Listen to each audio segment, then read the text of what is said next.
일반 신자들만 고민하는 게 아닙니다. 사제들도 고민합니다. 여러분들 그렇죠? 신부님이나 수녀님 보면 성당에서 살지 않아? 얼마나 좋아, 그죠? 미사에 빠지지 않잖아. 빠질 수 없지. 신부가 어떻게 미사에 빠집니까? 그러니까 신부님 너무 좋으시겠어요? 좋을까요? 좋을 수도 있고 아닐 수도 있지. 왜? 내가 자격이 없는데 어떻게 미사를 할 수 있을까? 때로는 여러분들이 그러잖아요. 아니, 하느님이 계시면 세상이 왜 이 모양입니까? 그때는 설명해 드려야 되죠. 근데 하늘 보면서 뭐라고 하는지 아세요? 하느님, 세상이 왜 이 모양이죠? 저는 누구한테 말을 해야 될지 모르겠어요. 이해되어지지 않아요. 근데 중요한 건 뭐냐면 이해되어지지 않아도 얼마만큼 할 수 있는 만큼, 또 얼마만큼 보이는 만큼. 그래서 신앙은 체험입니다. 이 체험은 그 누구하고도 나눌 수 없다는 거죠. 요즘에 월드컵이 한창이죠. 그래서 프랑스의 음바페라든지 아르헨티나의 메시라는 사람 완전 다르지 않습니까? 근데 그 사람들한테 축구를 배운다고 축구 잘하나요? 배우고 어떻게 해야 돼? 내가 해야 돼요. 하다 보면 어떻게 됩니까? 지식이 체험을 통해서 내 것이 되는 순간이 있죠. 신앙도 마찬가지입니다. 신앙도 딴 사람이 이렇게 했다고 해서 나도 똑같이 한다고 얻어지는 게 아니라 내가 주님 말씀을 듣고 실천해야 됩니다. 머물고 실천하고 미사 안에 머물고 말씀 안에 머물고 기도 안에 머물고 그분의 뜻을 알았다면 실천하는 거죠. 또 이렇게 말하니까 맨날 용서하고 베풀고 이것만 생각하는 게 아니라 하나님의 뜻대로 어떻게 살아요? 기쁘게 살죠. 감사하며 살죠. 기도하며 살죠. 나머지는 맡기죠. 그러면서 어디 안에 머문다? 미사 안에 머물다 보면 이런 고민들이 뭘 통해서? 체험을 통해서 바뀝니다. 근데 실천하지 않으니까 뭐가 없어요? 체험이 없어. 그래서 어떤 일이 벌어집니까? 집에 피아노 사놓고 10년 지났더니 먼지만 쌓여. 제가 기타를 산 지 거의 20년 됐거든요. 줄만 갈았어. 아직도 못 쳐. 왜? 안 치니까. 신앙도 마찬가지입니다. 말씀 안에 안 머물렀잖아요. 기도 안에 안 머물렀잖아요. 미사 안에 안 머물렀잖아요. 이제부터라도 그렇게 해야 되는데 문제는 어떻게 해야 될지 모른다는 거죠. 그래서 말씀드립니다. 어떤 마음으로? 듣는 마음으로 그렇게 하시면 돼요. 역사를 보면 이런 일이 가끔 벌어집니다. 물론 많이 벌어졌죠. 요즘에도 벌어지고 있지만 어떤 신부님이 체코 프라 출신 베드로라는 신부님이 1263년에 미사를 하면서 자꾸 고민이 되는 거예요. 정말 예수님의 몸과 피가 될까? 고민이 되는, 그러면서 괴로운 거지. 이런 거 있잖아요. 그죠? 여러분들이 신앙에 대한 고민해도 힘든데 사제가 고민하면 힘들까요? 안 힘들까요? 얼마나 힘들겠어요. 내가 성체를 축성하고 성혈을 축성하는 진짜 예수님의 살과 피가 될까? 여기서 깜짝 퀴즈. 예수님의 몸과 피는 언제 축성이 될까요? 사제가 이렇게 하죠. 1번 예수 그리스도의 몸과 피가 되게 하소서 하면서 빵과 포도주에 십자를 긋죠. 강복을 하죠. 2번 너희는 모두 이것을 받아 먹어라. 두 번째 3번 너희는 모두 이것을 받아 마셔라 하면서 성체를 거양하고 성혈을 거양하죠. 1번, 2번, 3번입니다. 언제 축성될까요? 답이 하나가 아닐 수도 있습니다. 언제 축성될까요? 그 1번은 아니겠지. 1번부터 시작해서 축성이 완결되는 건 2번과 3번입니다. 즉 예수님의 몸과 피는 따로 축성이 됩니다. 이유가 있어요. 살과 피가 분리된다는 의미예요. 무슨 얘기입니까? 죽었다는 겁니다. 뭔 얘기인지 아시겠죠? 그러면서 빵과 포도주가 뭐가 되는 거야? 예수님의 몸과 피가 되는 거죠. 그래서 미사 때는 너희는 모두 이것을 받아 먹으라 고향성취하면 바라보죠. 내리면 깊이 인사하죠. 너희는 모두 받아 마셔라 기념하라 하고 성작을 들죠. 성혈 거양을 하면 이때 어떻게 하면 돼요? 바라보면 되죠. 또 내리면 깊이 절하면서 주님께 감사를 드리면 됩니다. 어쨌든 이 신부님이 고민이 너무나 되는 거야. 괴로운 거죠. 이게 사탄의 수작질일까? 내게 믿음이 없는 걸까? 고민하다가 사람은 세례명을 따라서 살아간다는 말이 있죠. 베드로 신부님이잖아요. 누가 떠올랐을까요? 베드로가 떠올랐지. 왜? 예수님을 3번이나 모른다고 부인했다가 다시 예수님 만나서 참회한 베드로가 떠올라서 안 되겠다. 로마로 가서 베드로의 순교지에 가서 기도를 해야 되겠다라는 생각을 합니다. 그리고 길을 떠나요. 그러다가 이태리의 볼세나라는 곳에 이르러서 크리스티나 기념 성당에서 미사를 봉헌하는데 또 의심이 든 거예요. 몇 명이 함께 미사하는데. 그러고 나서 성체를 축성하고 나서 쪼개죠. 언제 쪼개요? 영성차기 전 쪼개잖아요. 그때 갑자기 살로 변하면서 피가 뚝뚝 떨어집니다. 깜짝 놀랐죠. 표현하지 않으려고 해도 사람들이 다 봤어요. 사람들이 감격과 놀라움에 휩싸여서 멈춰버립니다. 어쩔 수 없이 신부님이 감출 수가 없잖아요. 주교님에게 보고를 합니다. 그리고 주교님은 교황님에게 보고를 하는데 마침 교황님이 전염병 때문에 이태리 로마를 떠나서 그 근처 오르비에토라는 곳이 있어요. 여기 와서 머물러 계셨습니다. 교황님이 얘기를 듣습니다. 우르바누 4세 교황님이었는데 이분이 이거에 대해서 조사를 하기 위해서 우리 가톨릭 교회는요, 기적이 일어나잖아요. 인정 안 합니다. 만약에 지금 기적이 일어나잖아요. 우리하고 상관이 없어. 왜 그런지 아십니까? 지금은 인정 안 해. 일단 함구하라고 합니다. 보관하다가 몇백 년 지난 다음에 이건 기적이다. 그때까지 기적이 남아있으면 인정합니다. 뭔 얘기인지 아시겠죠? 왜? 기적이 너무나 많아가지고 웬만하면 인정해 주질 않아요. 여러분들 만약에 성체 기적이라든지 성모 발현 기적 교황청에서 인정한 거 있죠? 어떤 기적 있죠? 란치아노, 또 오늘 이야기하는 볼세나, 이런 기적들은 교황청에서 인정을 합니다. 안 믿으면 돼요, 안 돼요? 괜찮아요. 제가 이런 말하면 어떤 분도 그래, 신부님 왜 그런 말씀 하십니까? 제 말이 아니라 이게 교리입니다. 무슨 얘기냐면 우리가 믿어야 될 건 뭔지 아십니까? 성경에서 예수님이 하신 기적들은 믿어야 돼요. 이거 안 믿으면 안 됩니다. 근데 성체 기적, 성모 발현의 기적 있죠? 파티마라든지 아니면 루르드라든지 과달루페 성모님의 기적은 교황청에서 인정했죠. 이거 안 믿으면 돼요, 안 돼요? 괜찮다니까. 뭔 얘기인지 아시겠습니까? 이거는 교리적인 겁니다. 공적 계시는 믿어야 돼요. 공적 계시 언제 끝났죠? 성경시대에 끝났습니다. 그리고 사적 계시는 그 이후에, 사적 계시가 개인적으로 일어난 기적이 아니라 그 이후에 일어난 것은 사적 계시다. 무슨 얘기입니까? 믿어도 되고 안 믿어도 되는데 교황청이 인정했다는 건 뭐예요? 굳이 안 믿을 필요가 없다는 거지. 왜?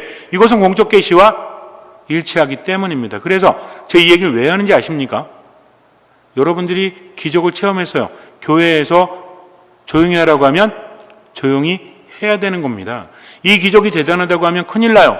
왜? 기적은 하느님께로부터 오는 것도 있지만 사탄으로부터 오는 기적도 있고 신앙과 전혀 무관한 기적도 있기 때문입니다. 그래서 기적이 일어났을 때 가장 중요한 건 뭐다? 순명이다.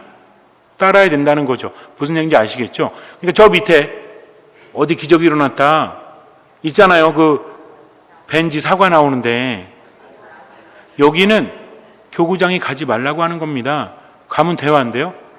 가면 안 돼. 가면 파문이에요. 장례미사도 못해. 뭔 얘기인지 아시겠습니까? 이럴 경우에는 안 가야 돼요. 우린 교회 안에서 교회가 믿으라고 하는 것만 믿으면 된다는 거지. 그러나 굳이 교황청에서 인정한 것을 안 믿을 필요는 없지 않습니까? 어쨌든 교황님이 세 사람을 보냅니다. 나머지도 보내는 세 사람이 중요해요. 한 사람은 오르비에토 교구장 주교님이었어요. 한 사람은 토마스 아퀴나스, 대단한 인물이죠.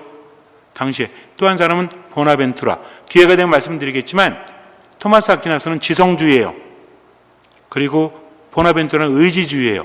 둘이 서로 좀 대립되는 것 같지만 그래도 함께하면서 어쨌든 이 세 분을 비롯한 조사단이 가서 조사를 면밀히 합니다. 그리고 인정해요. 교황님 이거는요 기적이 틀림이 없습니다. 어떤 인위적인 것도 없습니다. 그랬더니 교황님이 알겠다고 하면서 오르비에토의 그 성체와 성체포 있죠. 이걸 가지고 와서 신자들과 함께 미사를 하면서 이 기적은 기적이다 라고 발표를 합니다. 그게 1263년도 얘기예요. 그리고 나서 시간이 흘러서 1358년에 성체와 성체포를 첨탑 모양의 소형 감실 같은 거 여기다 모셔둬요. 그리고 사람들이 와서 기도를 합니다. 그 안에는 피가 83방울이 있었대요. 성체포에 남아있던 거죠. 그리고 거기에 대리석에도 피가 흘러서 남아있었던, 대리석은 볼세나에 놓고 오리베토에 성체포를 가지고 성체와 함께 담아서 신자들이 공경하게 만든 거죠. 그런데 교회 안에는 어떤 게 있었냐면 이런 기적이 일어날 때 그것을 신자들에 의해서 훼손되지 않도록 은밀히 비밀스럽게 보관해라 라는 그런 공의의 문서가 있어가지고 신자들에게 처음에는 보여주다가 나중에는 이것을 감춰놓게 돼요. 그리고 나서 시간이 엄청나게 흐릅니다. 1950년, 그러니까 1200년대부터 1950년, 그럼 몇 년이 흐른 거죠? 한 700년 넘게 흐른 거죠. 이때 그것을 다시 꺼내서 로마로 가져오게 합니다. 이때 비오 12세 교황님이셨는데 로마에 보관을 하다가 1964년 8월 11일 바오로 6세 교황은 성체 기적을 인정하였음을 다시 밝힙니다. 뭔 얘기인지 아시겠죠? 당시에는 사람들이 아무리 좋아해도 그 다음에 몇백 년을 묵혀. 그래서 어떤 일이 벌어진지 아세요? 그리고 조사를 다시 해. 이게 정말 기적이다. 근데 성체 기적을 보면 어떤 기적이냐면 이게 시간이 흘렀음에도 불구하고 이 피가 그대로 유지되고 있다는 거죠. 보통 피가 어떻게 됩니까? 탈색되거나 뭐 이렇게 되잖아요. 변질되거나. 근데 이게 그렇지 않았다. 란치아노도 그렇죠. 800년경에 기적이 일어났는데 나중에 어땠어요? 그대로 유지됐잖아요. 이게 부패되지 않고 살아있는 인간의 심장 조직이다 그래가지고 혈액형 조사까지 했죠. 무슨 형이다? AB형이다. 그러니까 AB형은 좋아가지고 예수님이 나랑 같은 혈액, 놀랍게도 피눈물 흘리는 성모상 있죠. 그 피를 분석해 봤더니 AB형이래요. 또 좋아가지고, 저하고는 상관이 없는데 어쨌든. 근데 중요한 건 그게 아니라 여태까지 남아있다. 이게 기적입니다. 그래서 지금도 오르비에토에 가면 모셔져 있어요. 성체포가. 그리고 볼세나에 가면 대리석 있죠. 그게 모셔져 있습니다. 여기서 중요한 게 뭐냐면 이 기적은 우리하고도 상관이 있죠. 왜? 이때 교황님이 1264년 8월에 이 세상에서 건너감이라는 교서를 발표하면서 축일을 제정합니다. 지극히 거룩하신 그리스도의 성체성혈 대축일을 이때 제정을 해서 지금 우리도 하죠. 지극히 거룩하신 예수 그리스도의 성체성혈 대축일 아시죠? 그리고 또 이때 어떤 일이 벌어지냐면 아까 보나벤투라와 함께 간 분이 누구라고 그랬죠? 토마스 아퀴나스. 성체 찬미가. 우리 언제 바칩니까? 성시간 때. 성체강복 때 하잖아요. 그때 만들어진 노래도 딴툼 에르고라고 하는 성체 찬미가도 그때 많이 만들어집니다. 그래서 우리가 미사 때 딴툼 에르고가 여러 개가 있죠. 성체 노래 있잖아요. 이게 그때 만들어진 것들이다. 그래서 이게 우리에게 말하는 게 뭐다? 제가 여러분에게 가끔 말씀드리지만 가톨릭 기적에 대해서도 유튜브에 보면 콘텐츠가 많아요. 함부로 보면 안 됩니다. 왜? 잘못 보면 잘못된 인식이 우리 안에 생길 수 있기 때문에.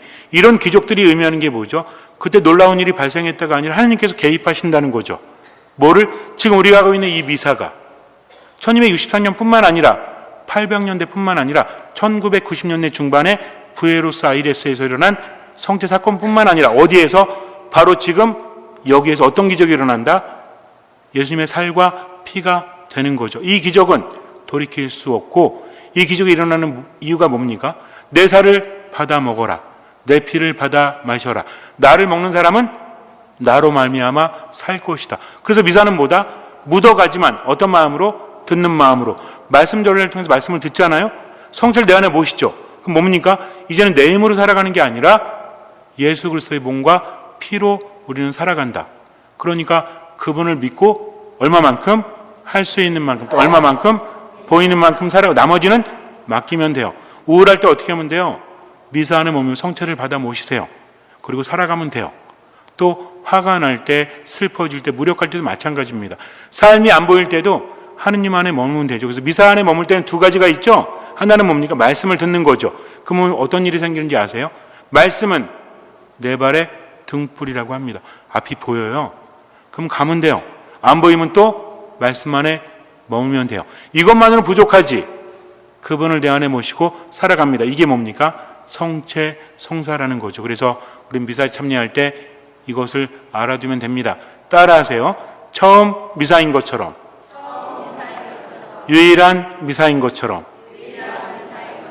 마지막 미사인 것처럼. 왜 미사할 때는 현재화가 일어나기 때문입니다. 측하론이라고 하는데 제가 가끔 말씀드리죠. 반복해야만 안 잊으니까. 미사는요, 시간과 공간을 초월해서 십자가 아래 가는 거니까 온전히 머물 수 있도록, 그래서 오늘은 묻어가되 어떤 마음으로? 듣는 마음으로 온전히 맡긴다. 뭘 맡긴다? 생각과 감정마저도 맡기고. 뭘 자꾸 굳는다? 성으로 자꾸 굳는다. 아셨죠? 잠시 눈을 감으세요. 마테오가 전한 거룩한 복음입니다. 그날 예수님께서는 집에서 나와 호숫가에 앉으셨다. 그러자 많은 군중이 모여들어 예수님께서는 배에 올라 앉으시고 군중은 물가에 그대로 서 있었다. 예수님께서 그들에게 많은 것을 비유로 말씀해 주셨다. 자, 씨 뿌리는 사람이 씨를 뿌리러 나갔다. 그가 씨를 뿌리는데 어떤 것들은 길에 떨어져 새들이 와서 먹어버렸다. 어떤 것들은 흙이 많지 않은 돌밭에 떨어졌다.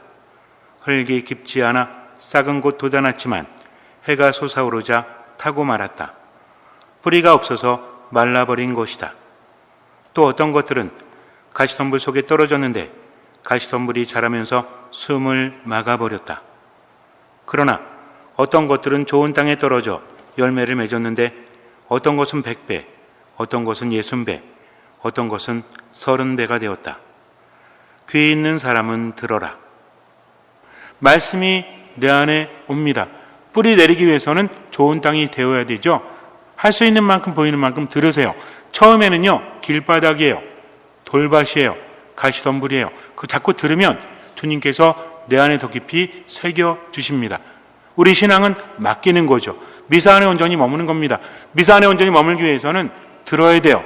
말씀을, 성체를 내 안에 모셔야 돼요. 주님의 살과 피가 되기 때문입니다. 내 힘으로 살려고 하지 마시고 주님의 힘으로 사세요. 이제는 이런 말 하지 마세요. 미사 나가는 것보다 집에서 기도하는 것이 더 좋다? 이거 사탄의 계략입니다. 집에서 기도하는 거는 혼자 기도하는 거지만 미사는 예수님께서 바치신 제사에 내가 함께하는 거니까 미사를 중심으로 살아가세요. 말씀을 중심으로 살아가세요. 기도를 중심으로 살아가세요. 할 수 있는 만큼 보이는 만큼 나머지는 맡기세요. 주님께서는 그 믿음을 보시고 우리 삶에 놀라운 기적을 일으켜 주실 것입니다. 아멘.